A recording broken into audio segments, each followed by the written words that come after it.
Halo teman-teman semua, di video ini Mimin akan mencoba untuk membawakan alur cerita Wudong Qiankun versi novelnya.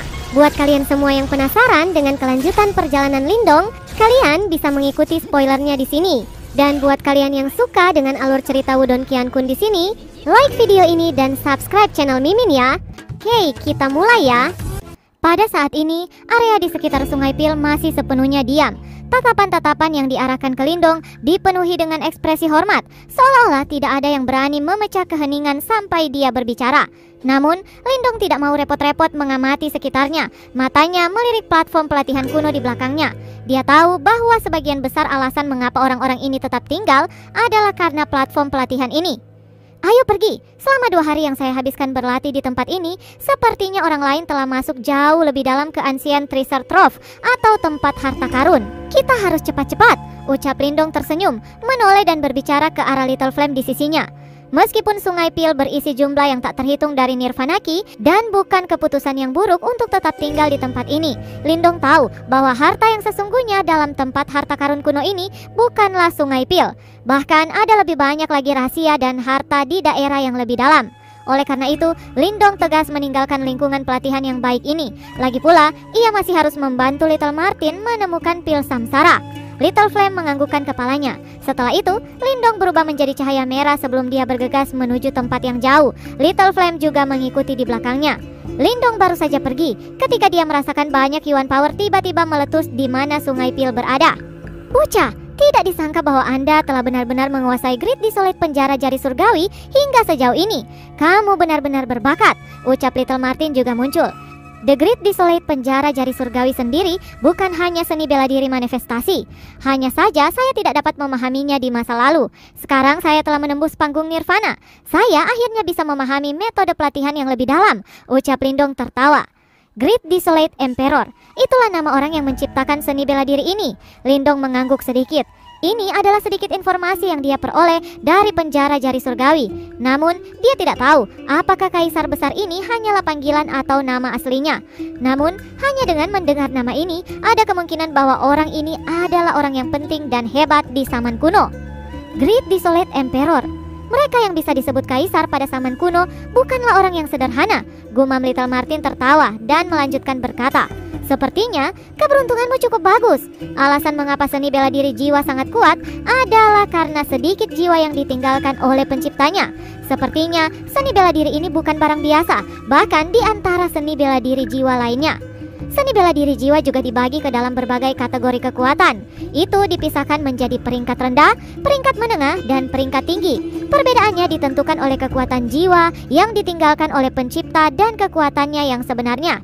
Seseorang seperti Kaisar Besar Desolate yang telah menciptakan Great Desolate penjara jari surgawi ini sepertinya memiliki cukup banyak kekuatan dan status yang luar biasa. Kemana Anda akan pergi selanjutnya? Ucap Little Martin sekali lagi. Kita akan pergi ke daerah yang lebih dalam. Sangat mungkin bahwa pil samsara dan harta lainnya berada di tempat-tempat itu, ucap Lindong merenung. Dia tahu bahwa orang-orang atau faksi-faksi yang memiliki kualifikasi untuk memasuki wilayah terdalam dari tempat harta karun kuno bukan karakter biasa. Bahkan, kerajaan tebing iblis akan dianggap biasa-biasa saja di tempat itu. Oleh karena itu, bukanlah hal yang mudah untuk mendapatkan harta di sana. Mata Little Martin jelas menjadi berapi-api untuk sesaat ketika dia mendengar pil samsara. Dia segera tersenyum dan berkata, harta karun kuno ini seharusnya menjadi peninggalan aliansi beberapa sekte saat itu. Pasti ada beberapa warisan dari sekte-sekte kuno di daerah-daerah yang lebih dalam. Jika Anda beruntung, Anda bahkan dapat menemukan harta karun surgawi atau bahkan seni bela diri jiwa. Sudut mulut Lindong tersenyum. Setelah menyaksikan kekuatan Great Desolate penjara jari surgawi, ia secara alami mengidam-idamkan seni bela diri jiwa. Akan sangat menguntungkan jika dia bisa mendapatkannya. Kecepatan mereka dipercepat. Jumlah orang yang terbang melintasi langit menjadi semakin padat karena mereka secara bertahap mendekati wilayah yang dalam dari tempat harta karun ini. Ada ekspresi gembira di wajah sejumlah orang. Orang-orang di sini jelas mengetahui apa yang diwakili oleh peninggalan kuno. Tidak ada yang tahu di mana warisan dari sekte kuno ini berada. Oleh karena itu, terlepas dari apakah berita itu nyata, kebanyakan orang masih dengan cemas mencari dan melihat. Ketika Lindong sedang bepergian, dia juga secara pribadi melihat beberapa peninggalan sekte kuno. Itu adalah pulau terapung yang agak lebih besar. Dia bahkan samar-samar bisa melihat beberapa karakter di puncak gunung di pulau itu. Namun dia tidak tertarik ke sana. Lindong hanya tersenyum saat dia menyaksikan adegan ini. Sambil menggelengkan kepalanya, tepat ketika dia hendak berbalik, dia melihat beberapa sosok bergegas melakukan perjalanan pada saat ini. Mereka sedang memperbincangkan sesuatu dengan suara lantang. Mata Lindong diarahkan ke tempat yang jaraknya cukup dekat. Ada sekelompok orang yang berinteraksi dengan cara gelisah. Suara mereka masih benar-benar terdengar ke telinga Lindong. Peninggalan lengkap lainnya dari sekte kuno telah muncul di daerah barat daya. Bahkan ada penghalang energi yang melindunginya. Pasti ada sesuatu yang bagus di sana. Kami juga telah menemukan beberapa relik sekte kuno selama perjalanan kami, tapi kami tidak memperoleh apa-apa dari mereka.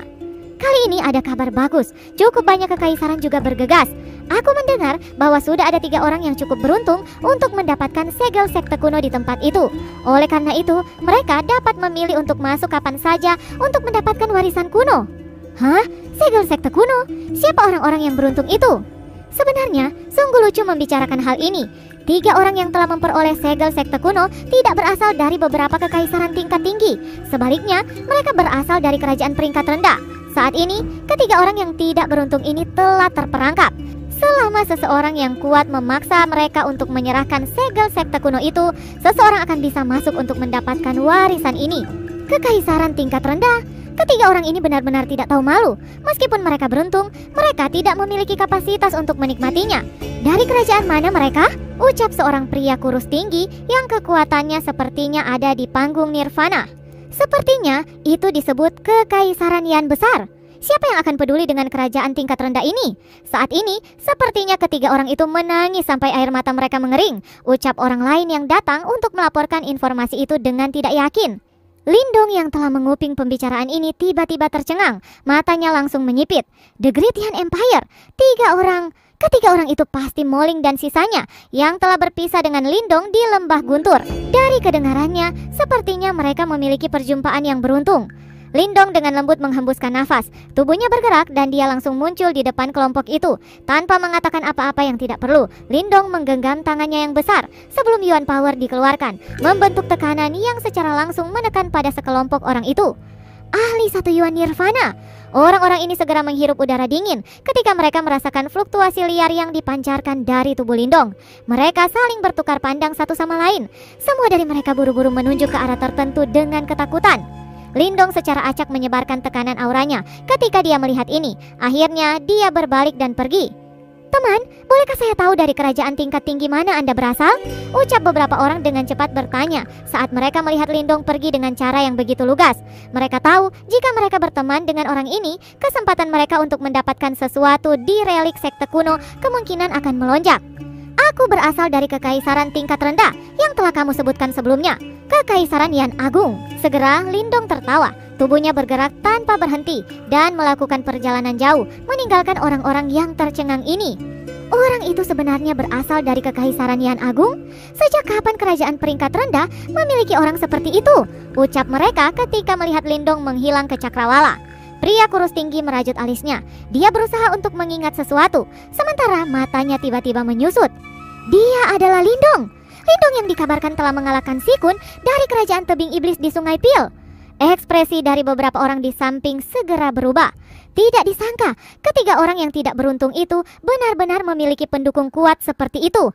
Namun, bukan hal yang mudah untuk menjaga segel sekte kuno di depan niat serakah dari banyak kerajaan kuat.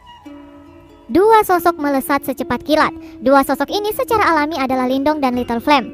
Awalnya, Lindong berencana untuk bergegas ke bagian terdalam dari tempat harta karun kuno. Namun, perkembangan yang tidak terduga muncul di sepanjang jalan. Trio Moling telah mengikutinya selama beberapa waktu, dan Lindong memandang mereka sebagai teman-temannya. Oleh karena itu, ketika dia mendengar bahwa mereka telah mengalami beberapa masalah, mengingat karakternya, dia secara alami tidak hanya akan berdiri diam. Desas-desus tentang sisa-sisa sekte jelas telah menyebar di seluruh wilayah. Oleh karena itu, Lindong melihat cukup banyak orang tanpa henti berdatangan dari segala arah, dan mereka bergegas menuju sisa-sisa kuno. Jelas, semuanya memiliki tujuan yang sama. Sepertinya rumor tentang sisa-sisa sekte kuno memang benar. Gumam Lindong mengungkapkan ekspresi pemikiran yang mendalam. Ini akan sedikit merepotkan, gumam Lindong lagi. Ada begitu banyak ahli dan kerajaan yang mengincar sisa-sisa sekte kuno ini. Namun, sisa-sisa sekte kuno ini memiliki pelindung yang sangat kuat. Hanya dengan mendapatkan segel sekte kuno, seseorang bisa masuk dan mendapatkan warisan. Akibatnya, segel sekte secara alami menjadi tujuan semua orang dan tak terhitung jumlah orang yang menginginkannya. Mungkin masih baik-baik saja jika orang yang memperoleh segel itu adalah ahli yang kuat dengan reputasi terkenal. Meskipun yang lain akan marah, mereka tidak akan berani melakukan apapun. Sayangnya, Moling dan dua lainnya belum mencapai level seperti itu. Masalah mereka berasal dari kekaisaran yang besar. Kekaisaran tingkat rendah sudah menarik banyak penghinaan. Dengan demikian, memiliki segel sekte di tangan mereka pada akhirnya akan membawa bencana kepada mereka. Ini karena di mata banyak kekaisaran dan ahli lain, Moling dan dua lainnya tidak memiliki kualifikasi untuk memiliki segel sekte kuno itu. Tanpa kekuatan dan kesiapan yang cukup, bahkan keberuntungan yang turun dari langit bisa langsung berubah menjadi bencana. Lindong meringkuk sedikit bibirnya. Dia segera mengangkat kepalanya sebelum matanya melihat ke kejauhan. Sebuah pulau terapung yang sangat besar tiba-tiba muncul di pandangannya. Pulau ini adalah yang terbesar yang dilihat Lindong selama perjalanannya ke tempat ini. Selain itu, ada riak energi samar yang menyebar dari pulau itu. "Sudahkah saya tiba?" gumam Lindong. Matanya secara bertahap menyempit saat dia melihat pulau yang sangat besar ini. Pulau besar itu saat ini sangat ramai dan kacau. Banyak sosok yang menggantung di udara di atas pulau seperti belalang. Sementara itu, banyak suara-suara berkumpul sebelum menyebar ke kejauhan. Pada saat ini, semua tatapan di pulau itu pada dasarnya berkumpul ke arah tertentu. Itu adalah bagian tengah pulau. Ada sebuah aula kuno yang besar di tengah. Aula yang dianggap lengkap jika dibandingkan dengan reruntuhan lainnya. Selain itu, ada cahaya merah melingkar yang dipancarkan di dalam aula besar, menutupinya dengan baik. Ini mungkin alasan utama kenapa aula ini bisa dipertahankan dengan baik selama bertahun-tahun. Ada monumen batu tinggi yang berada di dalam penghalang cahaya melingkar. Di atasnya ada beberapa kata kuno yang tidak jelas yang samar-samar terlihat. Sekte Dry Cloud, salah satu pelindung aliansi. Sangat mungkin bahwa orang-orang yang hadir tidak tahu banyak tentang sejarah dari tempat harta karun kuno ini. Namun, hanya dengan melihat kata-kata itu, mereka secara samar-samar dapat merasakan bahwa sekte ini luar biasa. Sangat mungkin akan ada beberapa warisan sekte asli di dalamnya. Oleh karena itu, jika mereka dapat memperolehnya, mereka pasti akan dapat berdiri di medan pertempuran kuno ini. Setelah itu, mereka mengalihkan perhatian mereka di tempat di luar penghalang cahaya. Ada 3 sosok di tempat itu. Masing-masing di tangan mereka memegang segel khusus yang memancarkan cahaya samar. Banyak pasang mata yang menatap dengan rakus pada segel di tangan mereka. Namun, ketika mereka menatap 3 orang ini, mata mereka akan memiliki ejekan liar. Di depan niat jahat sekelompok orang yang menatap mereka, ketiga sosok ini tampak seperti sekelompok domba yang tak berdaya. Yang bisa mereka lakukan hanyalah menunggu untuk disembelih seperti yang diinginkan orang lain. Ketiga sosok ini secara alami adalah Moling dan 2 lainnya yang telah memperoleh segel sekte kuno. Pada saat ini, ekspresi mereka sangat buruk ketika mereka melihat ke langit, di mana kekaisaran dan ahli dari berbagai tempat menatap mereka dengan niat jahat. Bahkan, kegairahan untuk memegang segel ini memudar di mata ketiganya. Mereka mengerti dengan jelas, jika mereka berani membuat suatu gerakan, orang-orang ini akan menyerang mereka dengan brutal. Perkembangan situasi ini melebihi harapan mereka. Awalnya, trio Moling ingin datang ke sini dan mencoba peruntungan mereka. Namun, tidak ada satupun dari mereka berharap bahwa mereka akan secara tidak sengaja mendapatkan segel sekte kuno. Selain itu, segel-segel itu menarik kerajaan-kerajaan lain dan individu-individu yang kuat. Jika bukan karena meningkatnya jumlah kerajaan yang bergegas dari belakang, kemungkinan seseorang sudah menyerang mereka dan tidak menahan sampai sekarang. "Apa yang harus kita lakukan?" ucap Duyun. Sementara mereka sedang ditatap oleh orang-orang yang tak terhitung jumlahnya seperti monyet di kebun binatang. Saat ini, mereka bertiga sudah mencapai tingkat setengah langkah ke nirvana, dan mereka hanya selangkah mencapai tahap nirvana. Namun, mereka semua mengerti bahwa kekuatan mereka saat ini belum cukup. Ekspresi Moling serius. Sepertinya mereka bahkan tidak memiliki kesempatan sedikit pun untuk membalas dalam situasi ini. Berita ini seharusnya sudah menyebar sekarang, karena kita telah menunda mereka begitu lama. Saudara Lindong pasti akan datang jika dia mendengar tentang itu, ucap Mansan menggaruk kepalanya dan berkata, "Situasinya tidak bagus. Jika Lindong datang, kita mungkin akan melibatkannya lagi dalam masalah. Dia sudah memberi kita cukup bantuan," ucap Moling tersenyum pahit sambil memandang ke atas. Jika itu benar-benar tidak mungkin, mari kita serahkan segel kita. Pada akhirnya hidup kita lebih penting daripada hal-hal ini. Dapat dikatakan, kita tidak memiliki keberuntungan untuk menikmatinya, ucap Duyun menghela nafas saat dia mengatakan. Bahkan jika kita menyerahkannya sekarang, kita tidak bisa membiarkan orang-orang ini dengan mudah, ucap Moling. Setelah itu, dia tiba-tiba mengangkat kepalanya. Matanya menatap 4 kelompok pria yang paling dekat dengan mereka. Mereka adalah 4 kekaisaran peringkat tinggi yang kekuatannya tidak kalah dengan kekaisaran tebing iblis. Selain itu, para pemimpin dari keempat kekaisaran ini semuanya berada pada 1 yuan nirvana. Selain itu, ada rumor bahwa keempat orang itu juga memiliki kualifikasi untuk segera menerobos 2 yuan nirvana. Kenapa? Apakah Anda akhirnya memikirkannya? Ucap seorang pria berpakaian hijau dari salah satu dari 4 kerajaan tingkat tinggi tersenyum dan mengejek ketika Moling mengangkat kepalanya. Saya tahu bahwa kami bertiga tidak memiliki kemampuan untuk menjaga segel sekte ini. Karena Anda menginginkannya, kita akan segera memberikannya, ucap Moling tidak berekspresi. Suaranya berhenti sejenak sebelum bertanya. Namun, hanya ada 3 segel sekte. Bagaimana Anda akan membaginya? Suasana dari 4 kerajaan peringkat tinggi kaku saat menyadarinya. Ketika kata-kata Moling terdengar, keempat ahli yuan nirvana mengecilkan mata mereka. Suasana aneh menegang untuk sesaat, sebelum pria berpakaian hijau dengan dingin tertawa ke arah Moling. Apakah kamu mencoba mempermainkan kita satu sama lain? Itu bukan strategi yang buruk. Bukan tergantung pada Anda. Bagaimana kami memutuskan untuk mendistribusikannya? Serahkan segel sekte dengan patuh. Jangan sia-siakan sedikit kesabaran yang kita berikan, ucap seorang pria bermuka gelap mengulurkan tangannya dan berteriak. Mata Moling menjadi sedikit dingin ketika dia melihat bahwa pihak lain sepertinya telah merasakan sesuatu.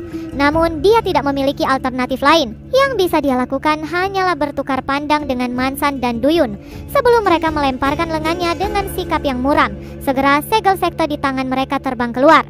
Ekspresi memanas dan liar melonjak di mata 4 kerajaan tingkat tinggi saat mereka melihat 3 segel sekte yang terbang di atas.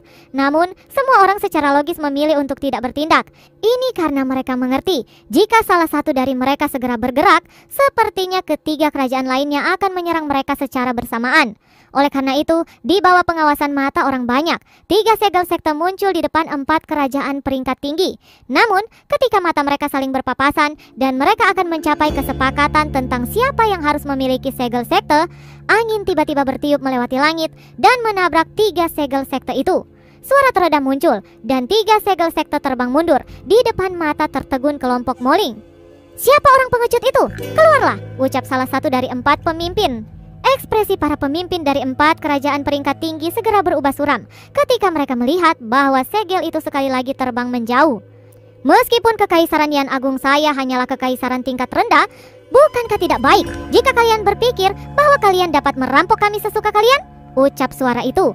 Setelah itu, tak terhitung banyaknya mata yang bergeser. Mereka akhirnya berhenti pada 2 sosok yang tanpa sadar muncul di udara. Lindong! Kelompok Moling segera berseru saat mereka melihat orang di depan. Kegembiraan yang tak tertandingi melonjak di wajah mereka. Bersambung, lanjut ke part selanjutnya ya. Terima kasih buat kalian yang sudah mengikuti cerita.